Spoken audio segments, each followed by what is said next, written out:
Welcome back to Andy's Guides. In today's video, we are going to show you how to create an invoice template in Xero within 5 minutes.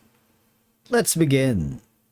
Now, the first thing that you need to do is to log in using your credentials. If this is your first time in Xero, I need you to click the sign up option. And from here, just follow the on-screen instructions and you're good to go. Creating an invoice template in Xero is a straightforward process because you can customize your invoice templates to align with your branding and business needs. Now, here, go to the top left corner of your dashboard and click on the settings. This is a very quick guide to setting up a basic invoice template in Xero, and we promise it's about 5 minutes. Click on the invoice settings because here is the section that we can customize all the information that we needed.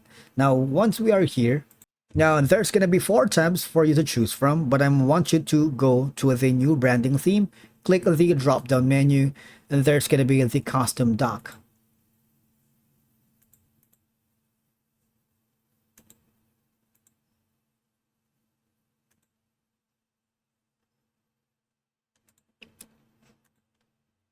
Now we're going to give it a name, for example, maybe this, or maybe Andy's Guides. Click OK. And then the next thing that we need to make sure is we're going to download that to the Microsoft Word. All right, this is very important. Click that, and of course, download it to your computer. Once you've done that, once you have downloaded the file, I want you to click on the invoice, right click, and open with Microsoft Word. But in my case, I'm opening the docx to the Google Docs because it's a lot easier for me to work there. Okay, now I'm going to rename this one as this. You see, there's going to be an option here to add your logo or your brand. We'll do that right now. We're going to insert a photo straight from our computer. Once I've done that, making sure that would reflect your brand, I'm gonna put it not actually center, space, and then insert another logo here. Okay, so of course you can put in your invoice title. For example, this is gonna be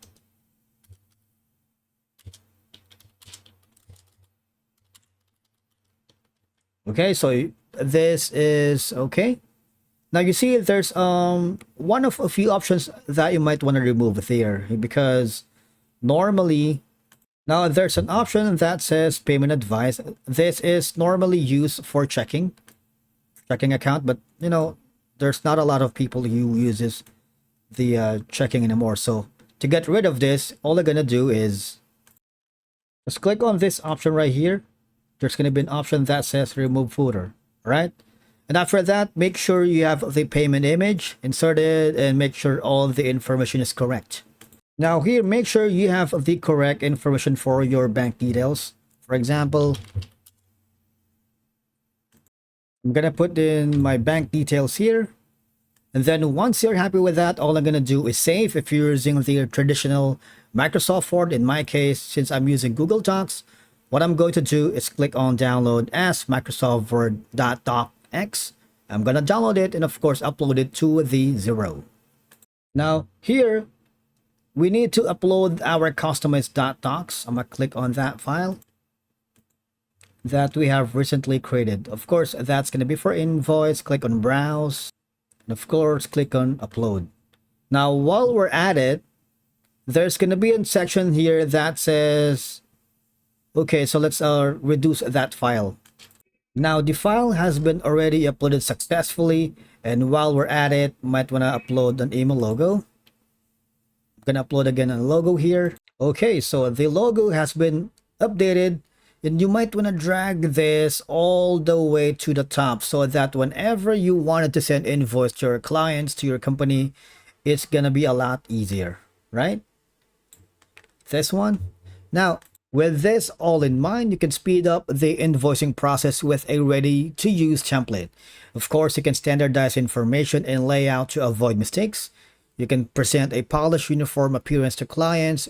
It makes a fast updates to accommodate changes in branding or business needs, because when you present a polished and consistent look to clients, it will reflect your business attention to details, right? You can easily update and customize the templates to fit different requirements or changes. And of course, by doing so, you would be able to minimize errors and ensure that all necessary information is included on each invoices. That's it for today's video. Thank you so much for watching. We will see you again in the next one.